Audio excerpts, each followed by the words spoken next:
할렐루야. 우리가 신약 요한일서 강의를 마치고 이번 주부터는 우리가 한 몇 달간 갈라디아서를 함께 살펴보면서 은혜를 나누고자 합니다. 먼저 오늘 이 시간에는 갈라디아서의 개략적인 아웃라인을 살펴볼 수 있도록 하겠습니다.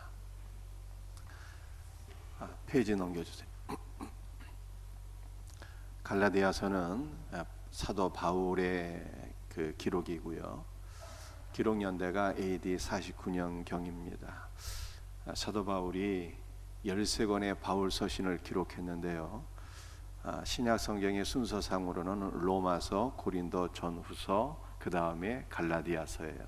그러니까 네 번째 위치에 있지만 기록 연대로 보게 되면은 가장 일찍 기록된 서신입니다. 49년.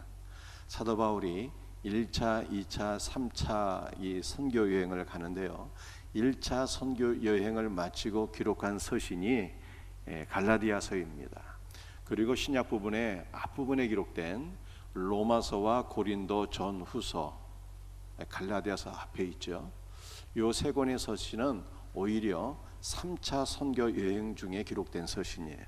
늦게 기록되었고 네 번째로 위치한 이 갈라디아서는 가장 먼저 기록된 서신이다. 여러분들이 이렇게 이해를 하시면 되겠습니다. 주제는 이신득이입니다. 그래서 이 갈라디아서를 작은 로마서라고 해요. 그러니까 로마서의 주제가 이신득이 아닙니까? 갈라디아도 이신득이에요. 그래서 갈라디아를 작은 로마서라 한다. 여러분들이 이렇게 이해하시면 되겠습니다. 수신자는 우리 사도 바울이 바나바와 함께 1차 선교 여행을 가게 되는데 그때 복음을 증거하고 개척했던 남부 갈라디아 지방의 교회들이 바로 수신자가 되겠습니다. 지도를 한번 보겠어요. 여러분들이 사도 바울과 바나바가 수리아에 있는 안디옥 교회에서 선교사로 파송을 받아서 이 갈라디아 남부 지방에 복음을 증거하고 교회를 세우게 됩니다. 비시디아, 안디옥, 이 더베, 이고니온, 루스드라 이러한 지역의 복음을 증거하고 교회가 세워지게 되죠. 그래서 1차 선교 여행을 마치고 돌아온 이후에 자신이 세웠던 이 남부 갈라디아에 있는 여러 교회들에게 편지를 보내게 되는데 그 서신이 바로 갈라디아서가 되겠습니다. 이 갈라디아서의 전체적인 구조를 한번 보시겠어요? 1장 1절에서 5절까지는 저자와 수신자가 누구인가를 밝히고 있고요. 그 다음에 1장 6절부터 2장까지는 사도 바울의 사도직과 바울 복음의 기원에 대해서 설명을 하고 있고요. 3장과 4장은 율법과 언약을 비교, 대조 설명하고 있습니다. 그 다음에 5장과 6장 10절까지는 성령 안에서 열매 맺는 삶에 대해서 교훈하고 있어요. 그래서 이 성령 안에서 열매 맺는 삶에 대해서 바울이 아주 유명한 말씀을 증거하지 않았습니까? 오직 성령의 열매는 사랑과 희락과 화평과 오래 참음과 자비와 양성과 충성과 온유와 절제니 이 같은 것을 금지할 법이 없느니라 라고 말씀한 것을 우리가 잘 알고 있습니다. 그 다음에 이제 6장 11절부터 나머지는 결론적 훈계와 축도가 되겠습니다. 이렇게 갈라디아서가 구성되어 있어요. 오늘은 그리스도께서 우리 죄를 위하여 자신의 몸을 주셨다라고 하는 제목으로 함께 은혜를 나누고자 합니다. 그리스도께서 우리 죄를 위하여 자기 몸을 주신 것이 복음입니다. 오늘 본문 말씀 갈라디아 1장 4절을 다시 한 번 더 읽어보도록 하겠습니다. 그리스도께서 하나님 곧 우리 아버지의 뜻을 따라 이 악한 세대에서 우리를 건지시려고 우리 죄를 대속하기 위하여 자기 몸을 주셨으니. 여러분들 우리가 살고 있는 시대는 얼마나 악한지 모르겠어요. 지도자 한 사람이 자기의 그 욕심을 채우기 위하여 전쟁을 일으키고 많은 사람들을 죽음으로 몰아넣고 있지 않습니까? 또한 우리가 살고 있는 시대의 성적인 타락과 부도덕함은 그 옛날 소돔과 고모라를 능가할 지경입니다. 21세기는 최첨단 과학 시대이지만 미신과 우상 숭배와 종교 다원주의가 극에 달하고 있습니다. 이처럼 악한 세대에서 우리를 구원하시기 위하여 하나님께서 자신의 몸을 주셨다라고 말씀하고 있어요. 즉 오늘 본문 말씀은 이렇게 악한 세상에서 하나님께서 우리를 건지시기 위하여 우리의 몸을 받으셨다. 이처럼 악한 세대에서 우리를 구원하기 위하여 우리의 예배를 받으시고 기도를 받으시고 헌신을 받으셨다라고 말씀하고 있는 것이 아닙니다. 이처럼 악한 세대에서 하나님께서 우리를 받으신 것이 아니라 하나님께서 주셨대요. 무엇을 주셨습니까? 금과 은을 주신 것이 아니라, 부귀 영화와 성공을 주신 것이 아니라, 놀랍게도 하나님께서 하나님 자신을 우리에게 주셨다라고 말씀하고 있습니다. 하나님은 우리의 죄를 속하기 위하여 자신의 몸을 대속물로 주셨습니다. 만일 우리 죄가 우리의 행위와 공로로 제거될 수 있는 것이라면 성자 예수께서 자신의 몸을 우리 죄를 위하여 주실 필요가 전혀 없습니다. 그러나 우리의 죄는 너무 크고 무거워서 우리의 힘으로는 해결될 수가 없어요. 우리의 죄는 하나님의 아들이 자기의 몸을 주시는 것 외에는 다른 방법으로는 절대로 제거될 수가 없습니다. 우리의 죄와 우리를 사로잡고 있는 악한 권세는 오직 자신의 몸을 내어주신 예수 그리스도의 무한하신 은혜와 권세로만 완전히 제거되고 도말될 수 있을 것을 믿으시기를 바랍니다. 때문에 오늘 말씀은 자신의 죄로 인하여 두려워하는 모든 자들에게 위로와 소망을 주는 것입니다. 왜냐하면 그리스도께서 자신의 몸을 주심으로 우리의 죄를 멸하셨기 때문입니다. 이 놀라운 은혜를 믿지 못하고 여전히 자신의 행위를 의지하는 자들은 절망에 빠지게 됩니다. 왜냐하면 인간의 선한 행위를 통해서는 죄 문제가 해결될 수가 없기 때문입니다. 죄를 해결받기 위하여 자신의 행위를 의지하는 자는 우리의 죄를 위하여 자기의 몸을 내어주시는 그리스도 예수를 거부하는 것이기 때문에 오히려 가장 악한 죄인이 되는 것입니다. 우리는 우리라고 하는 대명사에 주목을 해야 돼요. 많은 사람들이 예수님께서 사도 바울과 베드로와 위대한 믿음의 조상들을 위해서 자신의 몸을 내어주셨다라고 하는 것은 잘 수긍하고 인정하고 받아들일 수가 있습니다. 그러나 많은 사람들이 예수 그리스도께서 나를 위하여 자신의 몸을 주셨다는 것은 받아들이지는 못해요. 나는 그리스도의 몸을 받을 만큼 가치로운 존재가 아닙니다. 이렇게 생각을 하고 있기 때문입니다. 그러나 오늘 본문 말씀은 그리스도께서 우리를 위하여 나의 죄를 위하여 자신의 몸을 주셨다고 말씀하고 있어요. 그러므로 오늘 우리는 이 말씀을 우리의 일평생 붙잡고 기도해야 돼요. 생의 마지막 순간에 죽음의 문턱에서 우리가 붙잡고 기도할 말씀이 바로 오늘 본문입니다.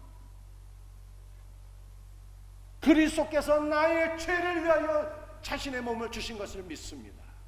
이것을 믿음으로 고백하고 기도하는 자만이 주님의 나라에 넉넉하게 들어가는 거예요.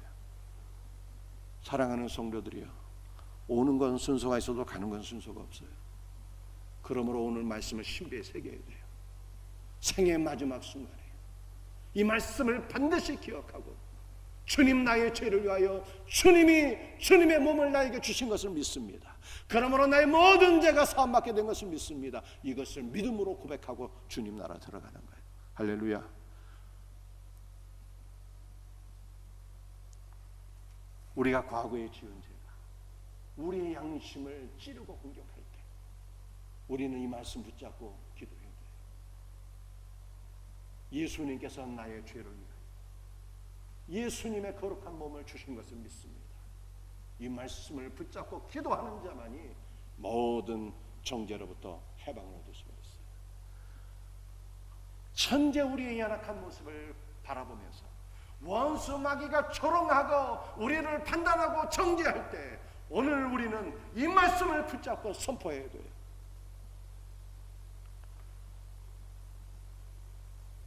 너는 죄인이고 그러므로 너는 하나님의 심판을 받아 영원한 형벌을 받게 될 것이다. 마귀가 이렇게 정죄할 때 오늘 우리는 이 말씀을 붙잡고 선포해야 되는 거예요. 사탄아, 네 말대로 나는 죄인이 맞다. 그러나 예수께서 나의 죄를 위하여 자신의 몸을 내어주신 것을 내가 믿기 때문에 나의 모든 죄는 사함을 받았다. 네가 나를 정죄하면 정죄할수록 나는 예수 그리스도를 더욱더 믿고 의지할 것이고 자신의 몸을 내어주시는 그리스도께로 더욱더 가까이 나아갈 것이다 라고 선포해야 되는 거예요. 갈라디아 1장 4절의 말씀은 예수님께서 우리의 죄를 용서해 주시기 위해서 단순히 자기의 몸을 내어주신 것만이 아니라 우리의 죄를 제거해 주시기 위해서 자신의 몸을 주셨다는 것입니다. 그러므로 오늘 우리는 이 말씀을 붙잡고 기도할 때 죄 사함만이 아니라 이 세상 가운데서 빛이 되고 소금이 되는 하나님의 자녀로 쓰임을 받게 되는 거예요. 이 놀라운 은혜가 우리 모두에게 있기를 주 예수의 이름으로 축복합니다. 오늘 두 번째로 우리가 함께 살펴볼 말씀은 참 복음을 증거하기 위해서 필요한 것들이 무엇인가라는 것을 살펴볼 수 있기를 원합니다. 갈라디아 1장 7절 말씀입니다. 다른 복음은 없나니. 바울이 말씀하고 있는 요지는 복음이라고 불리는 것이 여러 가지가 있을지라도 그러나 참 복음은 하나밖에 없다는 거예요. 그 하나의 복음은 예수 그리스도께서 우리의 죄를 위하여 자신의 몸을 내어주셨다는 것입니다. 갈라디아 1장 8절 말씀이에요. 우리나 혹은 하늘로부터 온 천사라도 우리가 너희에게 전한 복음 외에 다른 복음을 전하면 저주를 받을지어다. 참 복음은 오직 하나이기 때문에 다른 복음을 전하는 자는 저주를 받을지어다 선포했어요. 저주는 영원한 형벌과 죽음을 가리키는 것입니다. 그러므로 우리는 다른 복음을 들어서도 안 되고 다른 복음을 전파했어도 안 되는 것입니다. 미국 교회의 현재 모습을 보여주는 동영상을 하나 준비했어요. 우리 동영상을 한번 시청하시겠습니다.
두 명의 미국 교회 목사가 기도를 하는 거예요. 한 명은 현 미국 대통령 바이든의 취임식 때 축복 기도를 하는데 기도의 마무리를 뭐라고 합니까? 다양한 종교의 이름으로 기도합니다. 아멘. 이렇게 기도했어요. 또 한 명의 미국 목사가 미 하원 의회가 개회를 할 때 기도를 했는데요. 기도의 마무리를 어떻게 했습니까? 다양한 종교의 이름으로 그리고 브라만의 이름으로 기도합니다. 아멘. 이렇게 마무리를 했어요. 여러분들 브라만이 무엇입니까? 브라만은 인도라고 하는 나라는 이 계급 사회잖아요. 인도 계급의 최상위에 위치한 것이 브라만이에요. 사제 계급입니다. 그런데 이 브라만이라고 하는 것은 브라하마라고 하는 단어에서 왔는데요. 브라하마는 인도는 힌두교를 믿고 있는데 힌두교에서 말하는 우주를 창조한 신이 브라하마예요. 그러니까 미국 교회 목사가 미 의회에서 기도를 하는데 힌두교 신의 이름으로 기도를 한 것입니다. 여러분들, 이것은 미국 사회가 얼마나 영적인 종교다원주의에 빠져 있는 것을 보여주고 있는 거예요.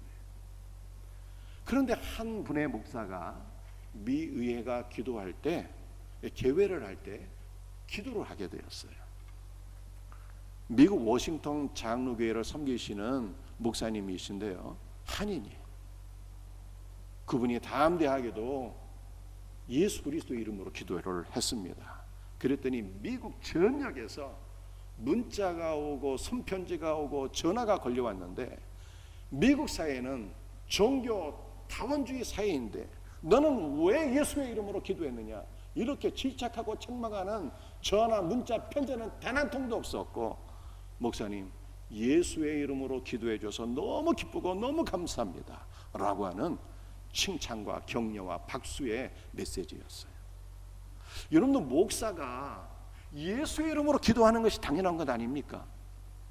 그런데 예수의 이름으로 기도할 때 칭찬을 받는 시대가 되었다니까요. 이것은 오늘날 미국 사회가 얼마나 영적으로 타락해 있고 영적인 종교다원주의에 빠져 있는가를 우리들에게 보여주고 있는 것입니다.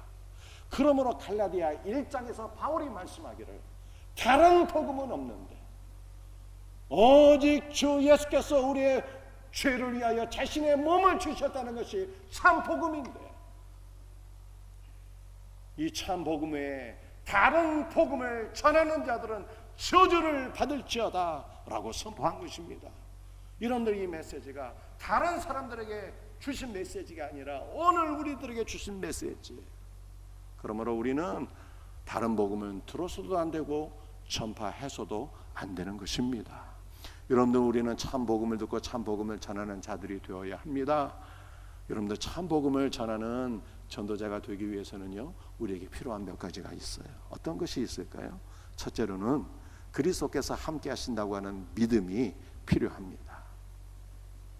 우리 마태복음 10장 5절과 6절 말씀이에요.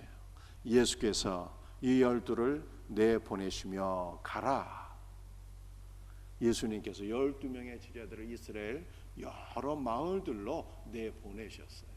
그러니까 예수님의 12명의 제자들은 보내심을 받은 것이죠. 이 보내심을 받았다라고 하는 것이 바로 사도라고 하는 뜻이에요. 예수님의 12명의 제자들은 복음을 증거하기 위하여 이스라엘 여러 마을들로 가게 되었는데, 예수님은 뒤에 계시고 제자들은 예수님이 보내시니까 그들 각각이 흩어져서 복음을 증거했다, 이런 뜻이 결단코 아닌 것입니다. 예수님의 제자들은 예수 그리스도를 대신해서 예수 그리스도의 영적 권위와 생명과 능력과 말씀과 그리스도의 모든 것을 가지고 이스라엘의 여러 고을로 가서 하나님의 말씀을 증거한 것입니다. 제자들이 그리스도의 모든 것을 가지고 이스라엘 백성들에게 말씀을 증거했다는 것은 예수님께서 12명의 제자들과 함께 친히 이스라엘 각 마을로 가서 제자들과 함께 복음을 증거했다는 뜻입니다. 우리가 이것을 마태복음 28장에서도 확인을 할 수가 있습니다. 마태복음 28장 19절 20절 말씀인데요, 그러므로 너희는 가서 볼지어다 내가 세상 끝날까지 너희와 항상 함께 있으리라. 예수님께서 승천하시기 전에 제자들에게 대사명을 맡겨주셨는데 그 대사명이 무엇입니까? 너희는 가서 세상 모든 족속으로 제자를 삼아 아버지와 아들과 성령의 이름으로 세례를 베풀고 내가 너에게 분부한 모든 것을 가르쳐 지키게 할지어다 라고 사명을 주셨어요. 그래서 제자들은 예수님께서 맡겨주신 이 위대한 대사명을 받아 세상 모든 족속에 가서 제자 삼는 사역을 감당하게 되는 것입니다. 그런데 예수님의 12명의 제자들 그리고 주를 믿는 모든 제자들이 세상 모든 족속으로 갈 때 그들 혼자 간 것이 결단코 아니었어요. 그들은 그리스도를 대신해서 그리스도의 영적 권위와 능력과 생명과 말씀과 그리스도 안의 모든 것을 가지고 세상 모든 족속에게로 나아간 것입니다. 이것은 친히 예수님께서 사실은 제자들과 함께 세상 모든 족속으로 가셨다는 거예요.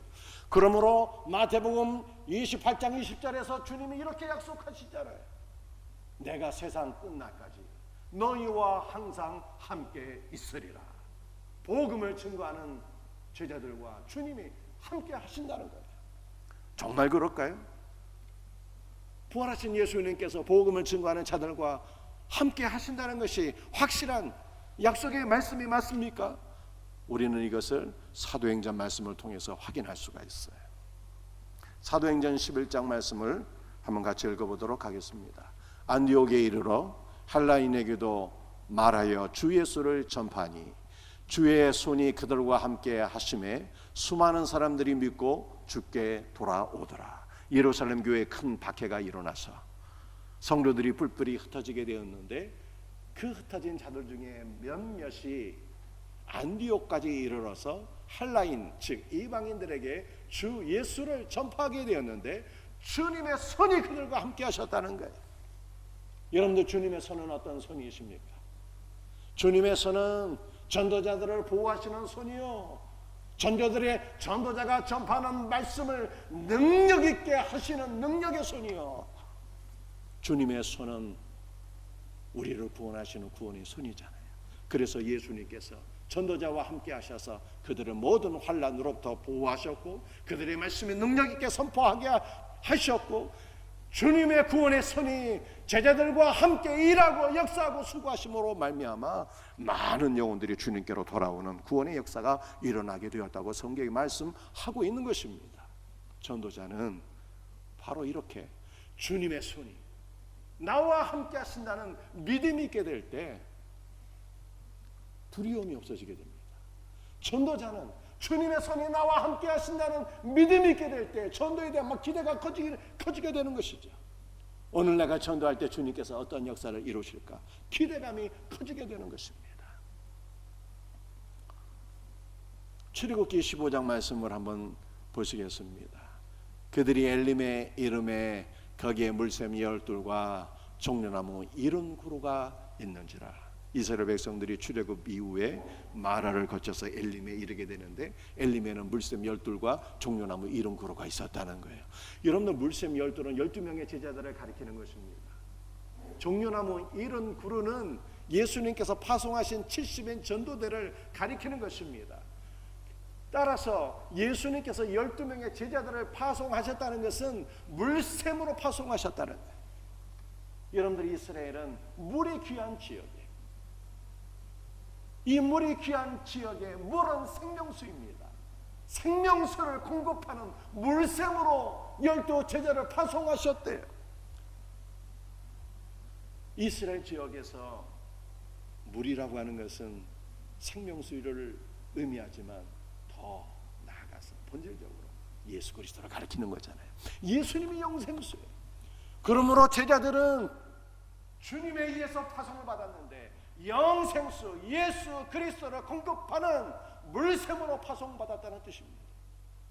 70인 전도대는요 종려나무로 파송을 받았어요. 여러분들 이스라엘의 종려나무의 열매는 푹 익어서 땅에 떨어지게 되면 광야의 돌틈 사이에 끼게 되는데 여러분들 그 열매를 먹고 사역을 하신 분이 있잖아요. 세례요한이 석청과 메뚜기를 먹었다는데 세례요한이 먹은 석청이 바로 돌 사이에 끼인 종려나무의 열매를 가리키는 거예요. 이 종려나무의 열매는 땅에 떨어져서 푹 익게 되면 얼마나 달콤한지 꿀보다 더 달콤하고 가난한 자와 나그네들의 양식인 것입니다. 그러니까 70인 전도대가 종려나무로 파송을 받았다는 것은 꿀보다 더 달콤한 하나님의 말씀을 전하고 생명의 양식이신 예수 그리스도를 공급하는 자로 파송을 받았다는 뜻이죠. 여러분들, 전도자는요 자부심이 있어야 돼요. 전도를 부끄러워하게 되면 100이면 100 다 실패하게 됩니다.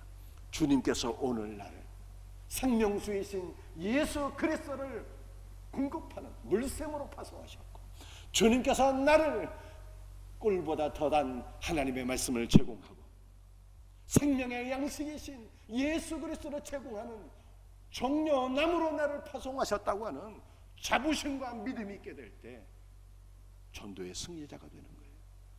믿음이 있어야 됩니다. 이 믿음이 우리에게 있기를 주 예수의 이름으로 축복합니다. 여러분도 전도에서 필요한 것은요, 주는 자가 되어야 돼요. 주는 것이 전도입니다. 마태복음 10장 8절 말씀에 너희가 거저 받았으니 거저 주어라. 여러분들, 참 복음이 무엇입니까? 예수님께서 우리의 죄를 위하여 자기 몸을 주셨다는 것이 참 복음이에요. 우리는 이 놀라운 은혜를 거저 받았어요. 거저 받았다는 것이 무슨 뜻입니까? 값없이 선물로 받은 거예요. 그러므로 우리는 거저 주는 자가 되어야 돼요. 여러분들, 준다는 것이 줘도 되고 안 줘도 되고 이것이 아니야. 주님의 명령이에요. 주는데 찔끔찔끔 주는 것이 아닙니다. 능동태 풍성하게 줘야 되는 것입니다. 여러분들, 이기적인 분들은요, 인색한 분들은 전도할 수가 없어요. 주님께서 나에게 주신 사랑과 은혜와 모든 물질도 아낌없이 필요한 자들에게 나누어주게 될 때, 나누어주는 것이 기쁨인 자, 나누어주는 것이 즐겁고 행복하신 분들, 이런 분들은 반드시 위대한 전도자가 됩니다. 나누어주는 것이 전도예요. 예수님께서는 마태복음 10장 42절에 이렇게 말씀하셨어요. 한번 같이 읽어볼까요? 누구든지 제자의 이름으로 이 작은 자 중 하나에게 냉수 한 그릇이라도 주는 자는 내가 진실로 너에게 이르노니 그 사람이 진실로 상을 잃지 아니하리라. 여러분, 팔레스타인에서 물이라고 하는 것은 얼마나 귀합니까? 가만히 있어도 막 땀이 줄줄 흐르기 때문에 너무나도 갈증이 심하잖아요. 물 한 그릇을 사람들에게 대접하는 것은요, 꼭 필요하고 가장 귀한 섬김이 되는 거예요. 그래서 소자 한 명에게 냉수 한 그릇이라도 주는 자는 상을 잃지 않는다고 주님께서 말씀하셨는데, 정확한 원문의 뜻은 냉수 한 그릇을 주는 자는 천국에서 상을 잃어버린다는 것이 상상도 할 수 없는 일이다라고 하는 뜻이에요. 놀라운 약속 아닙니까? 작은 소자 한 명에게 냉수 한 그릇이라도 대접하는 자는 천국에서 상급을 잊어버린다는 것이 상상도 할 수 없는 일이래요. 그러므로 우리는 나눠주는 것을 기뻐하셔야 돼요. 사랑하는 성도들이요, 우리가 물질도 탐욕으로 구하게 되면 응답이 없는 거예요. 여러분들의 역사상 가장 많은 기도의 응답을 받은 분을 가리키죠. 조지 밀러라고 하잖아요. 조지 밀러. 수도 없는 기도의 응답을 받으셨대요. 조지 밀러가 누구입니까? 그분은요, 고아들의 아버지잖아요. 고아들에게 먹이기 위해서, 구제하기 위해서, 전도와 선교를 위해서 구하면 하나님께서 반드시 응답해 주신다는 거예요. 그러므로 우리는 나누어 주는 자, 구제하는 자, 전도와 선교를 위해서 구하고 아낌없이 베푸는 자가 되어야 돼요. 그러면 다 전도에 성공하는 거예요. 나누어 주게 되면 관계가 형성이 되잖아요. 관계를 맺게 되면 다 전도가 되는 거예요. 주는 것이 전도입니다. 한번 따라해 보십시다. 주는 것이 전도다. 아낌없이 받았으니 아낌없이 베풀 수 있는 우리 복된 성도들 될 수 있기를 주님의 이름으로 축복합니다.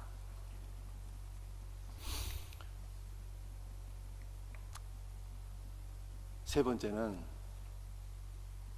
전도가 1순위가 되는 거예요. 우리 마태복음 8장 21절 22절 말씀 우리 한번 같이 읽어보시겠습니다.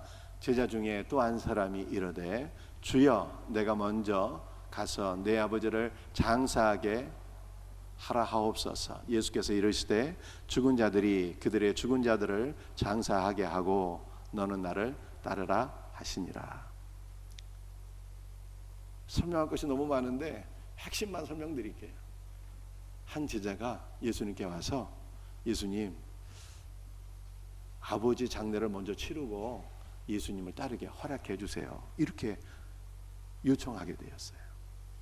그런데 예수님께서 말씀하시기를 죽은 자들로 죽은 자를 장사하게 하고 너는 나를 따르라 이렇게 말씀하신 거예요. 죽은 자들은 예수 그리스도를 믿지 않는 불신 가족을 의미하는 것이고요, 죽은 자는 아버지를 가리키는 거예요. 믿지 않는 불신 가족에게 아버지의 장례를 맡기고 너는 즉시 나를 따르라 이렇게 말씀하신 것입니다. 그런데 여기서 중요한 것은 이 제자의 말이에요. 제자가 뭐라고 얘기했습니까? 주여, 내가 먼저 가서 내 아버지를 장사하게 허락하옵소서. 그러죠. 먼저. 이 먼저라고 하는 단어는 시간적으로 첫 번째 이런 뜻이 있지만 우선순위에서, 중요도에서 첫 번째라고 하는 뜻이에요. 그러니까 이 제자는 예수님께 이렇게 고백한 것입니다. 예수님, 나는 우리 아버지가 제 삶에서 1순위예요. 우리 아버지 장례를 잘 치르고 예수님 따르겠습니다. 이렇게 말씀드린 것이죠. 그런데 예수님께서 그것을 허락하지 않으시고 너는 즉시 나를 따르라 이렇게 말씀하시는 거예요. 여러분들, 이것은 우리의 삶에서 1순위가 무엇이 되어야 될까라고 하는 것을 보여주는 것이죠. 오늘 마지막 성경 구절입니다. 마태복음 6장 33절 말씀을 우리 한번 같이 읽어보십시다. 그런즉 너희는 먼저 그의 나라와 그의 의를 구하라. 그러면 이 모든 것을 너에게 더하시리라. 여러분들 전도자가 되시려면요, 우선순위가 바르게 되셔야 돼요. 우리 주님 말 또 먼저라는 단어를 사용하셨어요. 너희는 먼저라고 말씀하십니다. 이 먼저는 시간적으로 먼저라는 의미도 있지만 우선순위에서, 중요도에서 먼저라고 하는 거예요. 우리의 삶의 우선순위는 그의 나라와 그의 의를 구하는 것이 되어야 된다라고 주님께서 말씀하신 것입니다. 여러분들, 그의 나라, 하나님의 나라란 무엇일까요? 하나님의 나라는요, 우리 예수님이 하나님의 나라예요. 우리 예수님이 계신 곳은 그곳이 어느 곳이든, 빈들이든 초막이든 궁궐이든 그곳이 바로 하나님의 나라입니다. 따라서 하나님의 나라는 바로 예수 그리스도예요. 그러므로 우리의 삶의 1순위는 예수 그리스도를 구하고 예수 그리스도를 증거하는 것이 되어야 한다는 뜻입니다. 이 우선순위가 바르게 될 때 우리는 전도자가 되는 것이죠. 아버지가 1순위가 되고 자식이 1순위가 되고 혹은 돈이 1순위가 되고 이러한 사람은 전도자가 될 수가 없어요. 주님 보시기에 합당한 사람은 예수님이 1순위가 되는 거예요. 예수님이 1순위가 되어서 주님을 구하고 참복음, 주 예수께서 자신의 몸을 우리에게 주셨다고 하는 참복음을 증거하는 자, 이러한 성도가 될 수 있기를 주님의 이름으로 축복합니다. 말씀을 마치겠어요. 오늘날 우리는 너무나도 악한 세대에 살고 있습니다. 이 악한 세대에서 그리스도께서 우리를 건지시기 위하여 자신의 몸을 주셨어요. 오직 이것만이 참 복음입니다. 우리는 이 참 복음을 증거하기 위해서 필요한 것들이 있습니다. 믿음이 있으셔야 돼요. 그리스도께서 나와 함께 하신다는 믿음, 그리고 주는 자가 되셔야 됩니다. 주는 것이 전도예요. 그리고 우리의 삶의 1순위가 바뀌어야 됩니다. 예수님이 1순위가 되셔야 돼요.